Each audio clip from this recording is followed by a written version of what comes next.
पर कोई चिड़िया कूकी। चलती सड़क के किनारे लाल बजरी पर चुरमुराए पांव तले, ऊंचे तरुवर से गिरे बड़े बड़े पियराए पत्ते। कोई 6 बजे सुबह जैसे गर्म पानी से नहाई हो। खिली हुई हवा आई, फिरकी सी आई, चली गई।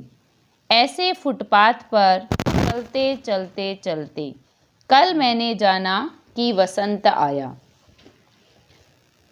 व्याख्या करने से पूर्व हम इसके शब्दार्थ देखेंगे। तरु पेड़, कूकी चिड़िया की स्वाभाविक आवाज़, चुरमुराए चरमराने की आवाज़, तरुवर वृक्ष, पियराए पीले हुए, फिरकी चक्री। सप्रसंग में हम लिखेंगे कि प्रस्तुत पद्यांश हमारी कक्षा 12 की हिंदी साहित्य की प्रथम पुस्तक अंतरा प्रथम खंड रघुवीर सहाय की कविता वसंत आया से लिया गया है। इसमें कवि ने वसंत ऋतु के आगमन के माध्यम से आज के मनुष्य की आधुनिक जीवन शैली पर व्यंग्य किया है। देखिए, जैसे बहन दा कहती है, ऐसे किसी बंगले के किसी तरु अशोक पर कोई चिड़िया कूकी। कवि कहते हैं कि जिस प्रकार बहन अपने बड़े भाई को दा कहकर संबोधित करती है, उसी स्नेहपूर्ण और मीठी वाणी में किसी बंगले के पास अशोक वृक्ष पर बैठी हुई चिड़िया कुहुकने लगती है। चलती सड़क के किनारे लाल बजरी पर चुरमुराए पांव तले, ऊंचे तरुवर से गिरे बड़े बड़े पियराए पत्ते।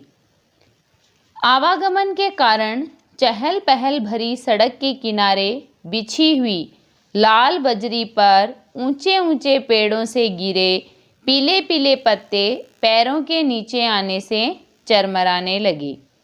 कोई 6 बजे सुबह जैसे गर्म पानी से नहाई हो। खिली हुई हवा आई, फिरकी सी आई, चली गई।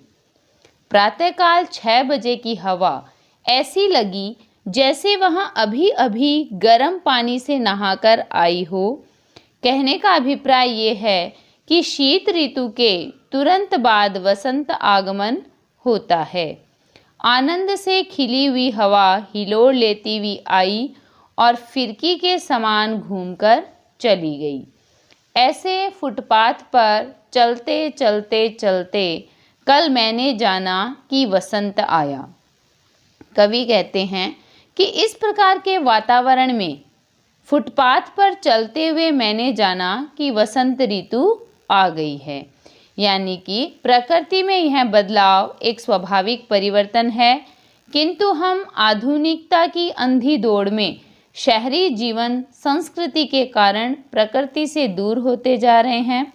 हम अपने अंदर वसंत के उल्लास का अनुभव नहीं कर पाते, सिर्फ राह चलते या आते जाते उसका आगमन जान लेते हैं। तो जब हम इसका विशेष लिखेंगे तो भाव, भाषा और शैली लिखेंगे। तो इसमें देखिए, भाव है आधुनिक जीवन शैली पर व्यंग्य किया गया है। आकर्षक बिंब विधान रचना है। भाषा सरल, आंचलिक एवं देशज शब्दों से युक्त है। प्रसाद गुण युक्त रचना है।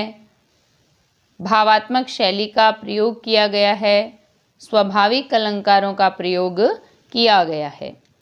अगला देखिए, और यह कैलेंडर से मालूम था, अमुक दिन अमुक बार मदन महीने की होवेगी पंचमी। दफ्तर में छुट्टी थी, यह था प्रमाण। और कविताएं पढ़ते रहने से यह पता था कि दहर दहर दहकेंगे, कहीं ढाक के जंगल आम बोर आवेंगे। रंग रस गंध से लदे फंदे दूर के विदेश के वे नंदन वन होवेंगे यशस्वी।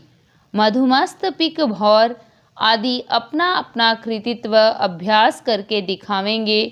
यही नहीं जाना था कि आज के नगण्य दिन जानूंगा, जैसे मैंने जाना कि वसंत आया। मदन महीने यानी कामदेव का महीना वसंत। पंचमी वसंत पंचमी। दहर दहर धधक धधक कर। दहकना लपट के साथ जलना। ढाक पलाश बोर आम की बोर। लदे फंदे भार से दबे हुए झुके हुए। नंदन वन इंद्र का वन। मदमस्त फूलों का रस पीकर मस्त। पिक कोयल कृतित्व कार्य नगण्य जो गिने जाने योग्य न हो। इसमें कवि ने वसंत के आगमन के अनुभव से नहीं, कैलेंडर को देखने पर होता है, यह बात बताई है। और कवि ने प्रकृति से लगाव रहित आधुनिक जीवन शैली पर व्यंग्य किया है। कवि कहते हैं कि उसने कैलेंडर देखकर यह जान लिया कि उस दिन और उस वार को कामदेव का महीने अर्थात वसंत पंचमी आएगी। इस बात का सबूत यह भी था कि इस दिन कार्यालय की छुट्टी रहेगी। भाव यह है, आपाधापी भरे आधुनिक जीवन शैली में कैलेंडर से ही वसंत के आगमन की सूचना मिल जाती है। और कविताएं पढ़ते रहने से यह पता था कि दहर दहर दहकेंगे कहीं ढाक के जंगल आम बोर आवेंगी। कवि आगे कहते हैं कि कविताएं पढ़ते रहने से अर्थात अपने साहित्य ज्ञान के आधार पर उसे यह पता था कि वसंत के आगमन पर कहीं ढाक अर्थात पलाश के जंगल जो है वो धधकने लगेंगे। अर्थात वसंत के आगमन से पलाश वृक्ष लाल लाल फूलों से लद जाता है। आम बोर आवेंगे यानी आम के वृक्षों पर बोर अर्थात मंजरियां आ जाएगी। रंग रस गंध से लदे फंदे दूर के विदेश के वे नंदन वन होवेंगे यशस्वी। कि दूर देश के नंदन वन अर्थात आनंदमयी वन भी आकर्षक रंगों फल फूलों की गंध से लदे हुए यश को प्राप्त करेंगे अर्थात दूर दूर तक प्रसिद्धि पा जाएंगे। वे नंदन वन होवेंगे यशस्वी। मधुमस्त पिक भौर आदि अपना अपना कृतित्व दिखावेंगे, अभ्यास करके दिखावेंगे। यानी वसंत में फूलों का रस पीकर कोयल और भौरे भी मस्त होकर अपने अपने कार्यों का अभ्यास करते नजर आएंगे। यही नहीं जाना था कि आज के नगण्य दिन जानूंगा, जैसे मैंने जाना कि वसंत आया। आगे कवि कहते हैं अंत में कि ये सारी बातें तो मैंने कैलेंडर और अपने साहित्य ज्ञान के आधार पर जान ली, किंतु मुझे यह नहीं पता था कि आधुनिक शहरी जीवन शैली के कारण एक दिन ऐसा भी आएगा जब मुझे वसंत के आगमन का इस प्रकार पता चलेगा। नेक्स्ट देखिए अगली कविता। तोड़ो तोड़ो तोड़ो ये पत्थर ये चट्टाने, ये झूठे बंधन टूटे तो धरती को हम जाने। सुनते हैं मिट्टी में रस है जिससे उगती दूब है, अपने मन के मैदानों पर व्यापी कैसी ऊब है, आधे आधे गाने। दूब यानी घास, व्यापी फैली हुई, ऊब उदासीनता को कहते हैं। तो प्रस्तुत काव्यांश रघुवीर सहाय की कविता तोड़ो से लिया गया है। इस अंश में कवि उपजाऊ भूमि का क्षेत्रफल बढ़ाने के लिए प्रेरित कर रहा है। कवि कहते हैं उपजाऊ भूमि के क्षेत्रफल को बढ़ाने के लिए इन पत्थरों, इन चट्टानों अर्थात पथरीली भूमि को तोड़कर समतल कर दो। ये झूठे बंधन टूटे। कि मानव जीवन में जिस प्रकार ये व्यर्थ के बंधन रुकावट पैदा करते हैं, उसी प्रकार ये पथरीली भूमि उपजाऊ भूमि के क्षेत्रफल में रुकावट डालती है। तो धरती को हम जाने, सुनते हैं मिट्टी में रस है जिससे उगती दूब है। कवि कहते हैं कि यह हमें समझ लेना चाहिए कि मिट्टी में रस होता है जिससे दूब अर्थात एक प्रकार की घास उगती है जिससे पृथ्वी हरी भरी रहती है। यानी मानव को मानव मन को उर्वर बनाने के लिए रूढ़ियों रूपी पत्थर व चट्टानों को भी हमें तोड़ना होगा। अपने मन के मैदानों पर व्यापी कैसी ऊब है, आधे आधे गाने। मन रूपी मैदान में दूब रूपी उदासीनता व्याप्त है। उसके द्वारा आधे अधूरे गानों का ही सृजन हो रहा है। इसलिए कविता रूपी हरियाली को उगाने का प्रयास करना चाहिए, अर्थात मन को सारी बाधाओं, चिंताओं से मुक्त कर प्रफुल्ल रखना होगा, जिससे सुंदर सुंदर फूल रूपी गीतों का सृजन हो पाए।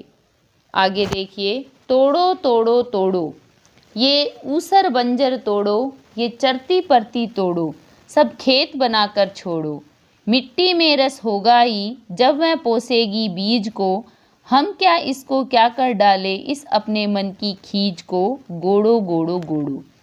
ऊसर बंजर अनुपजाऊ भूमि, चरती परती पशुओं के लिए छोड़ी गई चरागाह भूमि, पोसेगी अंकुरित करेगी, गोड़ो खोदो। इस अंश में कवि ने बंजर भूमि को तोड़ने और सृजन कार्य करने का आह्वान किया है। कवि कहते हैं कि पृथ्वी और मानव मन दोनों के अनुपजाऊ रूप को समाप्त करके उसे उपजाऊ बनाने की आवश्यकता है, अर्थात बंजर भूमि को खोदकर समतल कर दो और चरागाह के लिए छोड़ी गई जमीन को तोड़कर उपजाऊ बना दो। क्योंकि जमीन में रस है, अर्थात जल होता है, जिससे वह बीज का पोषण करती है। कवि कहता है कि मैं अपने मन की खीज अर्थात मन की उदासीनता का क्या करूं, क्योंकि धरती को तो खोदकर उपजाऊ बनाया जा सकता है, परंतु मन की झुंझलाहट को हटाए बिना सृजन कार्य कैसे संभव है। जिस प्रकार जमीन को जोतकर खेती योग्य बनाया जाता है, उसी प्रकार मन की उदासीनता को समाप्त करके सृजन में लगाना है, तभी जाकर मन की उदासीनता समाप्त हो सकेगी तथा मनोभावों का विकास हो सकेगा। तो आज हमने रघुवीर सहाय द्वारा रचित 2 कविताओं का अध्ययन किया है। कल हम अपने नए वीडियो के साथ आपके समक्ष फिर उपस्थित होंगे। धन्यवाद।